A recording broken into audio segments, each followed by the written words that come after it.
Hey, good morning, everybody, and welcome to Newsviews. I'm Terrell Brown. Special Olympics are turning 50, and a big celebration will happen this week in Chicago. And that's only appropriate since the first games took place at Soldier Field back in July 1968. It all began when Chicago Park District employee Ann Burke was planning a citywide track and field event. It was for people with intellectual disabilities, and when Ann Burke connected with Eunice Kennedy Shriver, the Special Olympics were born. The games have brought people with disabilities out of the shadows, delivering a message of inclusion. Ann Burke is here now a justice on the Illinois Supreme Court, along with Dave Breen, the president and CEO of Special Olympics Illinois, and Ryan McDonough, an athlete that's taking part in the first ever Special Olympics United Cup. It is so nice to see you guys, and good morning to all of you. Thank you so much for being here. Good morning. Justice Burke, I want to start with you and take me back to that day, 1968, yes. Soldier Field, the first Special Olympics. Do you remember what you were thinking and feeling that day?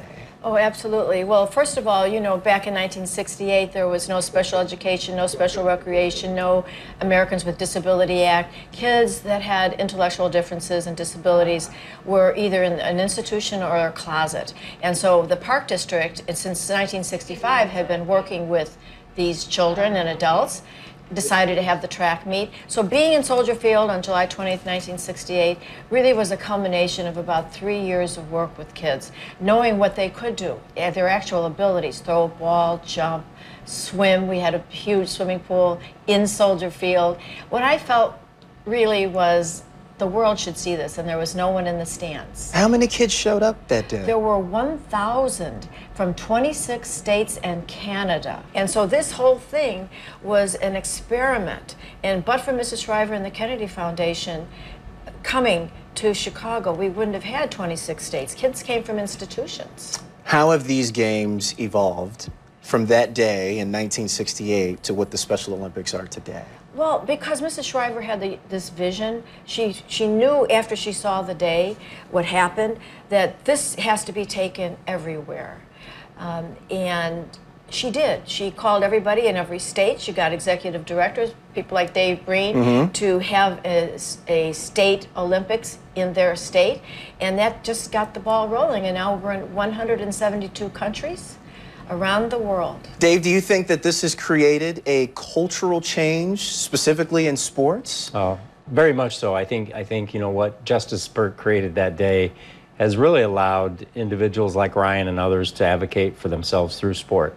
Sport's a universal language, and I think that everybody appreciates that, and all of us want to play sports. And I think it's just evolved so much since that first day. Ryan, you're going to be competing this year. How long have you been competing, by the way? I've been competing for like 10 years now, since 4th grade. And what sports have you been playing? Like the first sport I actually started in was swimming, and then like for quite a while I did quite a lot of sports. As of late, my main focus are soccer and tennis, which one is sports soccer. I'm going to be competing at the Unified Cup. Yeah, Unified Cup, you mentioned that. You're doing that for the first time, right? Yes. You're excited about it? I'm very excited for it. How does it work? I'll let you talk about it, Dave. You can jump in on this too. How does it work? So what it works, it takes people with intellectual disabilities and non-intellectual disabilities into one team, and we try to compete against other teams with the same kind of format. First time, Dave, Yeah. that we've seen this? Yeah, so we've tried it before, but this will be the first time that we've ever been able to get a unified World Cup. We've got 24 teams from all over the world.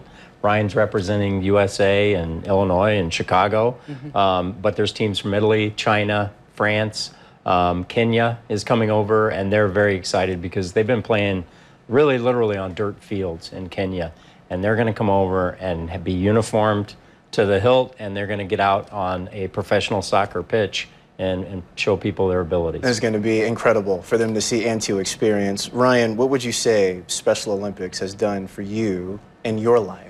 What it's done for me is give me the confidence and an opportunity to play sports that I wouldn't be able to do easily, and it's created long-lasting memories that I would never be able to have if it weren't for Special Olympics in the first place. Justice Burke, this was the dream and the vision all along.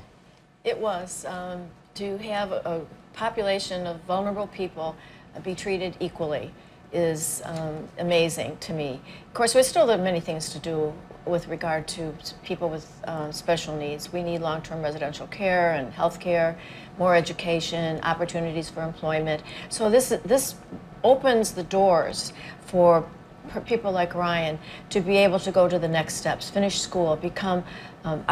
Ryan wants to be a video game designer. and so there's goals involved, and we want to be able to help him do that, and we want society to help us do that.